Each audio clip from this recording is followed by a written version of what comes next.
Today's daf we're going to be learning is Nedarim daf Lamed. Today's daf is sponsored by Elliot Hurst in loving memory of his father, Moshe ben Pinchas Veflora, on his 32nd year at site, which was yesterday. He always was and continues to be a shining light in his loved one's lives. Okay, we're going to get started with a review of what we saw at the end of yesterday's daf. So we had the Mishna, and the Mishna talked about if what is a good question, but if one's possessions are forbidden to another, one is allowed to return them a lost item. Now, until now, we assumed the basic case was, I have a lost item, you return it to me. And until now, we understood, and I say until now because we're going to change possibly our way of understanding, we understood that the issue is, I am not allowed to benefit from you, and yet you can return me a lost item because that's not considered benefit because you're just returning to me what was mine anyway. Today, we're going to raise issue with that and maybe suggest the opposite, that it actually is benefiting from me if you return a lost item, for all those who might have been thinking that yesterday. So then the Mishnah says, Makom shenotlim ala sachal tipol hana ala hekdesh, which we understood as, if normally you get paid for this kind of thing, and you decide not to ask me to pay you, that already is benefit. So while you're allowed to return me my lost item because I'm getting what I wanted anyway, what it was mine anyway, but if I benefit from the fact that I don't have to pay you money, well, then I can't do that. So I'll have to give that money to hekdesh. That's how we understood.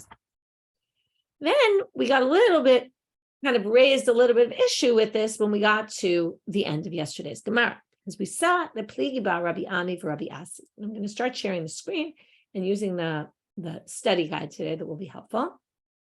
So now what we have here is a question of which case is it referring to? We assume the basic case is the nichse machzir. That's what it says here. Okay, that's the first opinion, which is lo shanu elam, about 7 lines from the bottom of yesterday's daf, lamed gimel lamed bet. Lo shanu ela, there's a machlokes between Rabbi Ami, Rabbi Asi, how to read our Mishnah. So the first opinion says, just like we thought originally, it's only in a case. Lo shanu ela means the Mishnah is only talking about a case. B'shenichse machzir asurim abal aveda. I just said it more simply. Whose property is forbidden? The machzir, the one who's returning. So I can't benefit from you. You're returning me the property. And again, the reason is very simple, because when you're returning it, you're basically just returning something that was mine anyway. Which case is it not referring to? The other case, which is if my possessions are forbidden to you. We're not talking about that case. Why not? Because my property was forbidden to you. Then the Mishnah wouldn't be true. You wouldn't be allowed to return it to me. Why is that? Lo kamahadrele. The Mishnah allows you to return an aveda. If you can't benefit from me, well, you can't return me. Why? Because while you're returning me this lost item, you're benefiting from the fact that you don't have to give money to a poor person, and therefore the Mishnah is not talking about that case. The second option was to say, according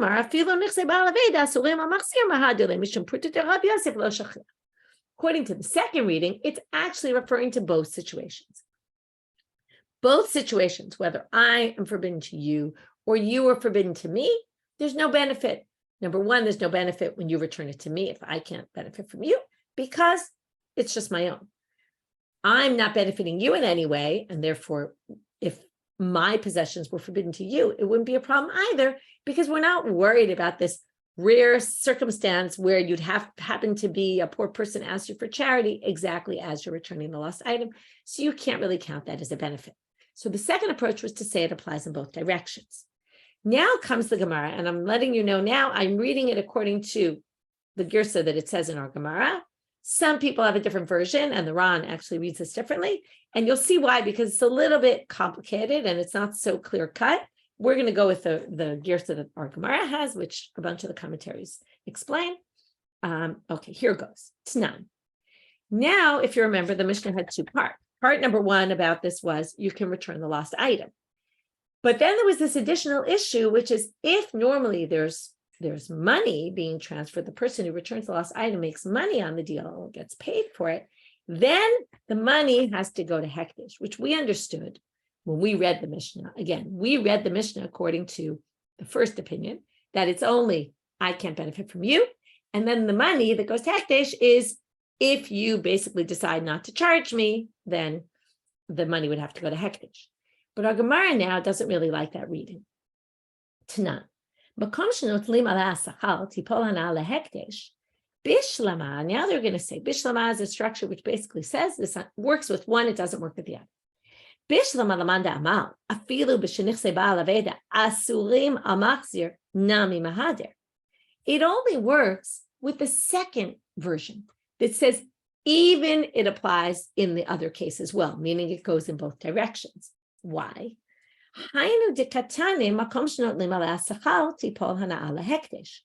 The way they understand it now, again, a lot of this is missing from the text. They don't really tell you. They just say it makes perfect sense. Okay, now why does it make perfect sense? Because what they want is, and we'll see this a little bit more in the continuation, but again, still the wording doesn't prove this whole thing, but you have to understand, and I added this into the chart. We want to have a scenario where no matter what, the money goes to hekdesh. Now, what's no matter what? There's two possibilities here. The way we understood the Mishna was actually a bit strange. It was a place where normally someone who returns a lost item would get paid. And then we said, well, it's a case where you decided not to charge me. What if you did charge me? Right?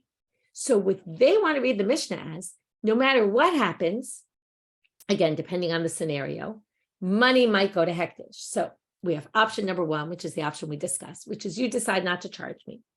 If I benefited and it was a case where I'm not allowed to benefit from you, then that would be a case where we'd have to give the money to hekdesh. You didn't charge me, that money has to go to hekdesh. What about the reverse case? Let's say reverse in two ways. Number one, you charged me. Number two, it was a case where you're not allowed to benefit from me. And let's say you charged me money. So in that case, it would be a problem because you took money from me and then you benefited from me. So basically, we're going to say like this. Works in both scenarios, whether my property is forbidden to you or your property is forbidden to me. And again, it would have to be, in one case you charged me, in the other case you didn't charge me. And then either I would give the money to hekdesh, the money you didn't charge me, because I can't benefit from you, and that would have been benefit. Or you have to give the money that I paid you to hekdesh, because it would be a case where you weren't allowed to benefit from me and you did. So basically, what they're saying is, now we see how tipol hana'ah hekdesh could work out in both directions. Notice, by the way, maybe one of the reasons it's motivating them is because it says tipol hana'ah hekdesh. The hana'ah goes to hekdesh. It doesn't say who has to pay it. So maybe they think that there need to be both options, either me or you, because if it was clear it was me, it would have just said, pay the money to hekdesh instead of, if they're not charging you. But if you say, lamanda amal, b'shenichse ba'al aveda asurim amachzir lo mahader. Now, according to the first opinion, if my possessions are forbidden to you, then what did the first opinion say? That's not what the Mishna is talking about. You can't return me my lost item because you're benefiting from the fact that you don't have to give charity right now. Amai tipol hana'ah hekdesh. Well, then there's no scenario where you'll get money and you'll have to give it to hekdesh, right? There'll only be one scenario, which is if you tell me not to pay and I was not allowed to benefit from you. But there's no scenario if I'm forbidden to benefit from you, which is the only case the Mishna is referring to, according to this opinion. If I can benefit from you, there's no scenario where you'll have to put the money in hekdesh. And that the Gemara doesn't like. Again, it's a little bit hard to understand why the Gemara wouldn't like that so much. What's the big deal? And in fact, the answer is going to be, that's not a big deal. But why they even think it's a question is a good question. But again, let's just understand. And again, that's why I said the Ran is a whole different girsa here about what the Gemara actually says. But it seems that the issue is they assume it has to go in both directions. There has to be a scenario where you would have to give the money to hekdesh, and there has to be a scenario where I would have to give the money to hekdesh. And right, we don't have both, according to the first person. And therefore, it's a question, to which the Gemara has a very simple answer. Achad katane. Well, it's only referring to one of them. And that's what we thought originally. Tipol hana'ah hekdesh is in the obvious case where I can't benefit from you. You decided not to charge me. I'd have to give the money to hekdesh. And that's the answer. Okay, so it was a little bit convoluted how to get to the question, but that was the question. We have a very easy answer. Now we're going to have Girsa number 2.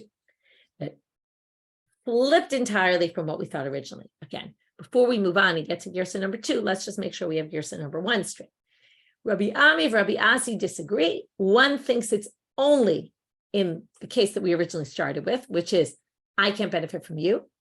And that's a case with, again, you have to remember, the Mishnah keeps saying you're allowed to do this, even if, right, we're forbidden to each other. So according to the first reading, it's only if I'm forbidden, I can't benefit from you that you can return it to me, because returning a lost item is just giving me back what was actually mine. You're not actually, that's not called benefit. One of the big issues underlying today's daf is what is considered benefit. Is it benefit if you return a lost item to me? According to the first girsa, no way. Everybody agrees it's not a benefit. The question is the pruta de Rav Yosef a benefit or not? That's a debate. Now, you might actually agree with me, because I think the second girsa actually logically makes a lot more sense. So let's read it. Some people read this whole machloka between Rabbi Ami and Rabbi Asi differently. Pligi bar Rabbi Ami and Rabbi Asi. So the first thing is the same. They have a machloka and we don't know who says what. Chadamal lo shanu ela. Again, lo shanu ela means the Mishnah is only talking about one case, but which case? The opposite case. B'shenichse bal aveda asurim al machzil. When you want to return me my lost item and you can't benefit from me, everyone agrees if you can't benefit from me, of course you can return me a lost item. Why? Mishum pruta de Rav Yosef lo shachia. Nobody thinks that pruta de Rav Yosef is an issue. And that makes a lot of sense, because pruta de Rav Yosef is a little bit odd, right? The fact that you're gaining benefit because that moment, if a poor person happens to come to you, you have to give them money. That's not really such a benefit, not a very measurable benefit. So that everybody agrees that the Mishnah is saying you can return the lost item if you were forbidden to benefit from me. But in the basic case that we thought was basic to the Mishnah, but if I can't benefit from you, lo mahaderle, mishum de kamahanele. This is the opposite logic as before. If you're returning my lost item, of course you're doing something beneficial to me. I didn't know where that item was. I've lost it for who knows how long. I really want it back. You return it to me. It's true, it was technically mine, but I lost it and now you're returning it to me. Of course, that's benefit. So now we have the opposite logic of before. That's a clear benefit, or maybe we're going to see in a minute, subject to debate whether that's a clear benefit or not. That's the debate. Pruta de Rav Yosef, nobody thinks is a debate. Okay, and therefore the obvious case in the Mishnah is going to be the one where you can't benefit from me, and comes the Mishnah to say you can return my lost item. But if I can benefit from you, not necessarily. And then comes opinion number 2, Chadamal, which is going to be the same as before, which is, except that he's arguing against something different, but both cases are included. Okay, so Chadamal, afilu nichse machzir asurim abal aveda mutal. Even if I can't benefit from you, you can still return it to me. Why is that? Same logic as in the original case. And then the whole debate between them is not, are we concerned for pruta de Rav Yosef or not? The whole, right, is that considered benefit? The whole debate is returning a lost item beneficial to the person who gets the item back or not? If you return me my lost item, does that mean I benefited from you or not? To which the Gemara now brings a question from the Mishnah again. It's going to be on the person who only has one option, but it's going to be a different type of question. It's going to be the same style, but the content of it is going to be different. Bishlama, it's going to sound very familiar. So now they're going to say, Tnan. So our Mishnah says, Makom shenotlim aleha sachal, tipol hana'ala hekdesh. If it's a place where you get sachal, the hekdesh go right. The if you normally make money off returning people's lost items, they pay you again. What do they pay you? They pay you for the work that you weren't working at the time. Instead, you were dealing with the lost item. So that money goes to hekdesh. Bishlama, this makes sense.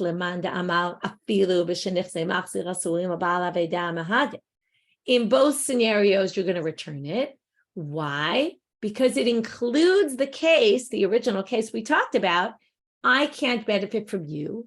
And if you decide not to charge me, then the Mishnah makes sense. The Mishnah says, if you decide not to charge me, then the money will go to hekdesh. That works perfectly. Hainu demitaretz makom. That's how we understand. What does it mean? Makom shenolim ala sachar tipolan ala hekdesh.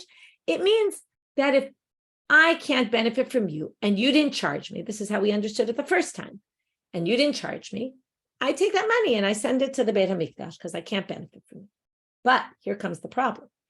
Ela lemanda amal b'shenichse machzir asurim v'lo mahad.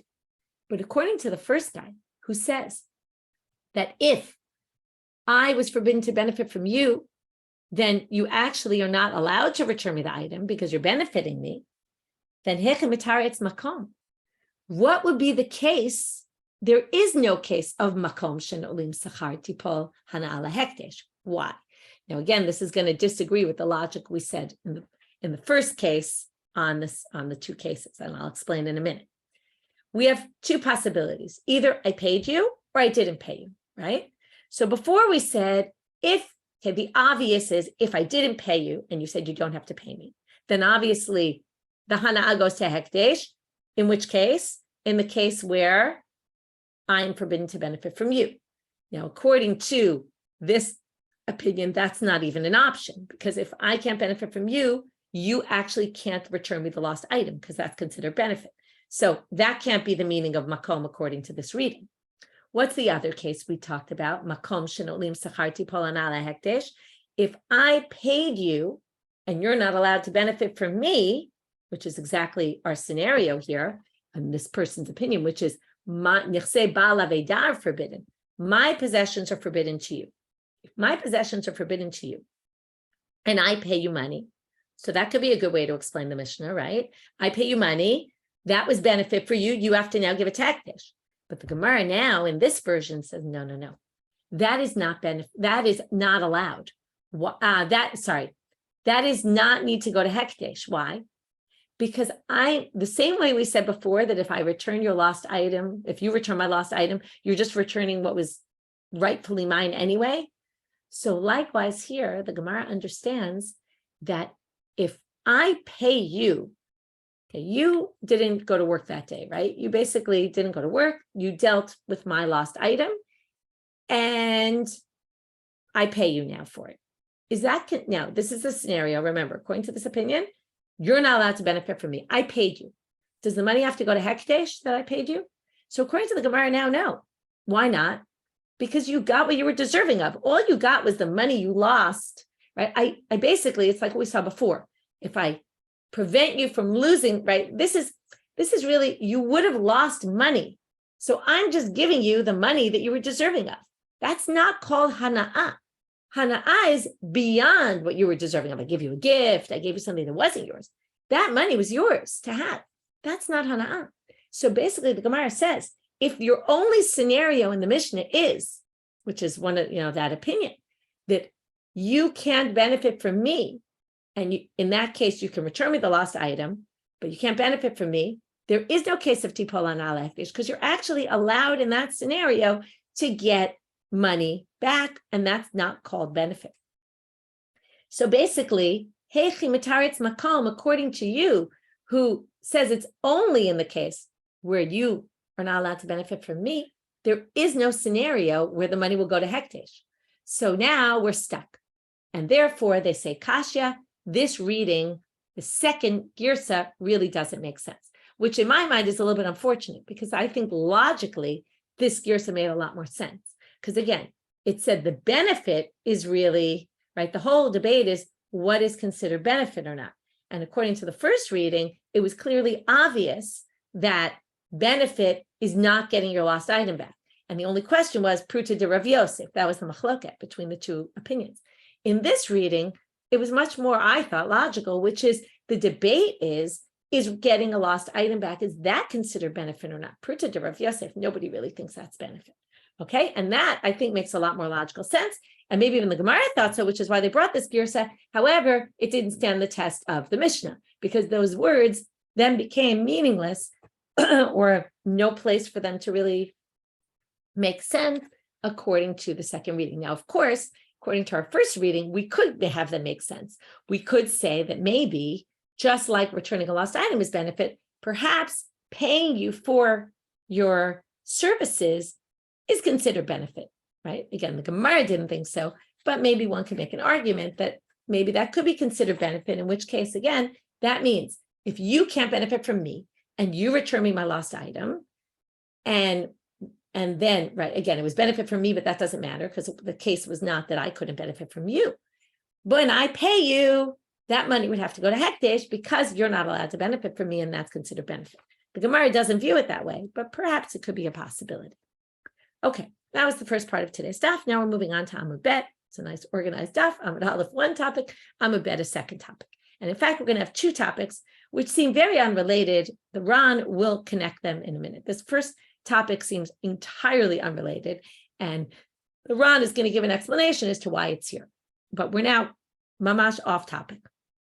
Amar Rava. Hayta lefanav kikar shel hefker. There was a loaf of bread in the middle of the street. Nobody was claiming it. And you happened to be, some people say you were within 4 cubits of it, because in order to, I was thinking it's like a parking spot. When you claim the parking spot and someone else is nearby, right? Whoever's closer really gets the spot. That's really kind of in the end. And not always. Sometimes it's whoever's faster and gets into the spot first. But let's assume right, in a place where people respect other people's opinions about this kind of thing and aren't crazy, right? Then basically whoever's closer. So if you're closest to this kikar and you basically claim it as your own, but you didn't pick it up yet, okay? You didn't do a kinyan. You didn't lift it up. It just happened to be closer to you or within your 4 cubits. Ve'amal. Now, before you pick it up, you said, kikar zo hekdesh. I'm dedicating this. I found this. I want it to be mine. I'm dedicating it to the temple. Now, we're going to talk about laws of meila. We've come across meila many times, but I'll review the laws. The laws of meila are such. If you forget that it's hekdesh and you use it, okay, normally you're chayav meila when you eat it, benefit from it, and maybe this is why this is here, because it's all about benefiting. However, in a case, that's if it's your own. If it's your own, and let's say you pick it up, it's in your house, you made a hekdesh, you pick it up, even thinking to eat it, you haven't yet done meila until you actually eat it. Because as long as it's in your house, the Ran says it in very interesting language. He says, you're basically like the treasurer of it. The fact that you lift it doesn't mean you're lifting it for your own sake. It means you're lifting it maybe to bring it to the temple. Maybe it doesn't matter what your intent is really. When you actually eat it, then you're responsible for meila. Then kicks in laws of meila. You have to pay the value plus an added fifth and whatever, and bring a korban.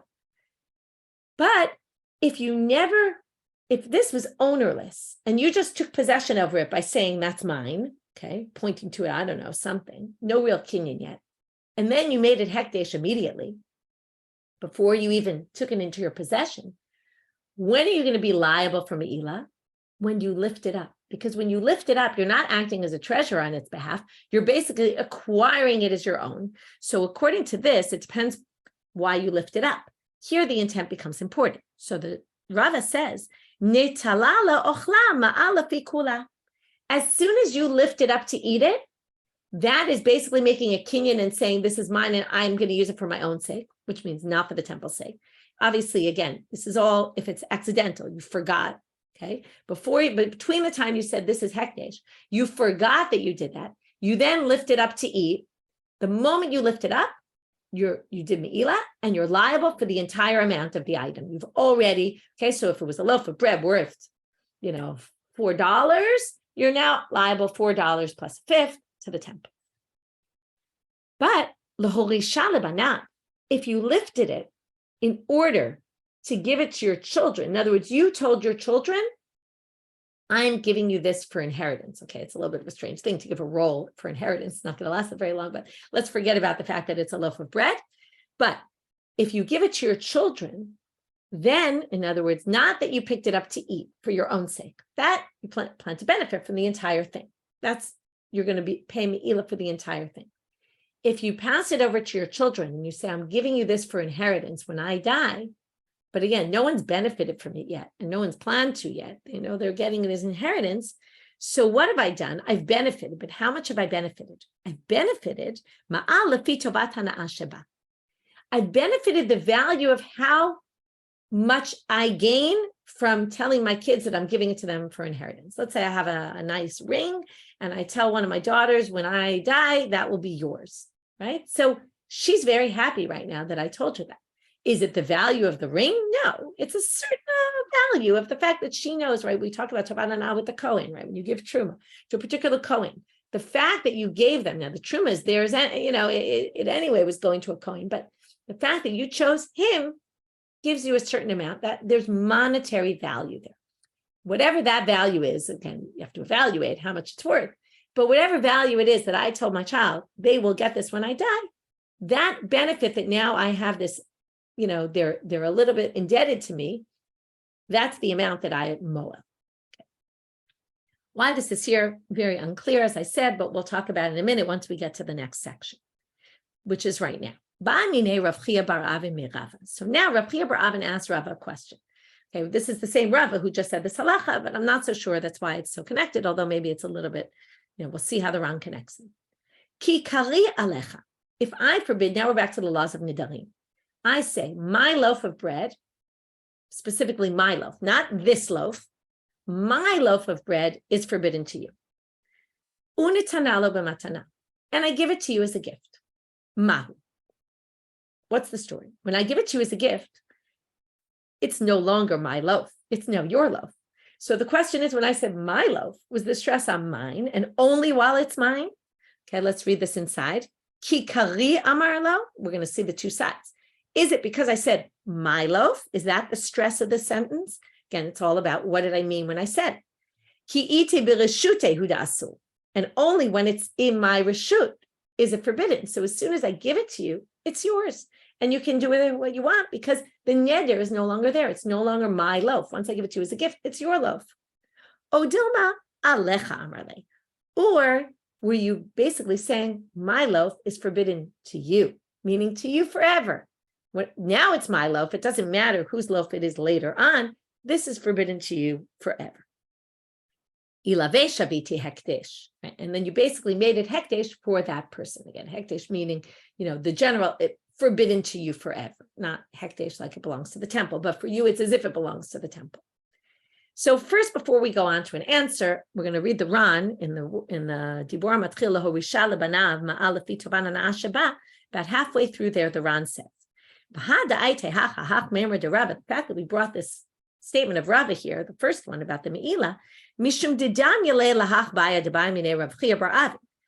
It's the same, similar type question. It's not the same thing, but it's similar to the question that Rav Chiya bar Avin asked Rava himself. Why? They're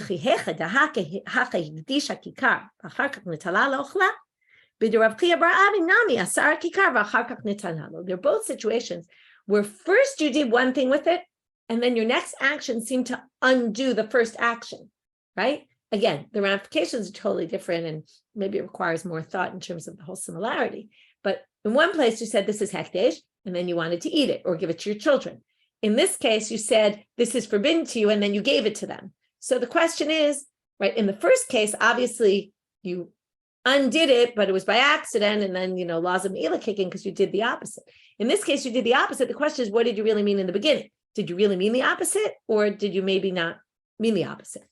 So again, it's not like a clear-cut connection in terms of usually the Gemara will eventually come back and bring it all together, but it doesn't in this case. So it's really a little bit strange why that statement of Rav is here, but we did make some connection. So comes Rav and he answers the question. Amarle, pshita, it's obvious to me. It's obvious to me that even though I gave it to you as a gift, it's still forbidden to you. Ela ki kari alecha lafuke mai, because what else would ki kari alecha be coming to exclude if not this case? In other words, the point is, the question is, why did I say my kikar is forbidden to you? I said it because I wanted to prevent you from bugging me about giving to you as a gift. So I said, my kikar is forbidden to you, that even if I give it to you as a gift, it's not going to be available to you anyway. And that's why I said it. Okay, now how does he know that's why? That's what the statement was meant to say. Because what else could it have come to say? By saying, my kikar is forbidden to you, My love, what? And this is a rhetorical statement. La fuke de iganva mine mignav. I was trying to say, this is mine and don't steal it from me. And if you steal it from me, you won't be able to use it. And I wasn't obviously worried you were going to steal my loaf of bread. I mean, theoretically one could, but what he's basically saying is, I said, obviously, if you stole it, I wouldn't want you to have it either. Like, that's not why I said it. So what he's saying is, there's two options. That's in Rava's mind. In a minute, Rav Chiya bar Avin is going to say, what do you mean? There could be a third option, okay? A middle option. But what he's saying is the extreme option would be that if you stole it from me, right, that I meant if you stole it from me, you can't have this. But that's clearly not what I meant. What I meant is I don't want you to bug me to give it to me as a gift. I don't want you to bug me that you want it as a gift. Therefore, I said, my kikar is forbidden to you. Don't bug me about it. It's mine. It's not yours. Even if I were to give it to you, you can't even benefit from it. So stop bugging me. So that's what Rava understands. And therefore he says, it must be, I didn't mean as long as it's mine, but once it becomes yours. No, I really meant I don't want to give it to you as a gift. Okay. Why to give it to you as a gift anyway? Maybe you pushed me into a corner. I gave it to you as a gift, but you really can't benefit from it. Amar le, Rav Chiya bar Avin says to him, that doesn't prove anything. Maybe what you're trying to prevent is the person bugging you to invite them. You know, it's kind of funny. We talked about all these cases where people make neders so that they say, stop inviting me to your house. I'm not coming, right? This is the reverse. This is someone begging you, right there. It was like someone kept begging you, eat in my house, and you really didn't want it.